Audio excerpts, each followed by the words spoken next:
Hello everybody, my name is Doug Kuriger, and one of the things I do at First Methodist is lead the Faith and Finances course with my wife Heather. But we're not only instructors, we're also participants in the class. And if we hadn't done the activities that were involved with it, we'd probably be in a lot of trouble financially right now. Because of the things we learned, we have built up our savings, began to repair our credit, and changed our spending habits. But most importantly, we've learned that we need to have more faith in God when it comes to situations. For many people, this can be a stressful and scary time, and that's understandable. If you're like Heather and me, the last few months have certainly thrown a wrench in your plans, or perhaps the whole toolbox. Not everyone's situation is the same. Some people are still working, some are unemployed, some of us had savings built up, and some of us were living paycheck to paycheck. As the stay-at-home orders are extended, it's easy to be anxious about what could happen.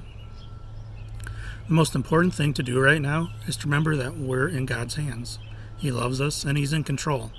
Fear and anxiety are natural feelings during situations like this, but those emotions do nothing to make us feel better, and in most cases, it will actually make things worse. One of my favorite Bible verses is when Jesus calms a storm. You can find this in a couple places in the Gospels, but the one I like is in Mark chapter 4, verses 35 through 41. So Jesus and the disciples are on a boat in the middle of a lake, and a storm brews, and it's threatening to swamp the boat, and the disciples are freaking out. And they're kind of upset that Jesus is down below deck just snoozing. And so they go down and they wake him up, and they're like, "Hey man, are you going to do something about this? We're kind of scared here. You just going to let us die? Don't you care about us?" And Jesus gets up, probably with a sigh, and he goes above the deck and he tells the storm, "Knock it off." And it does, because he's God, you know.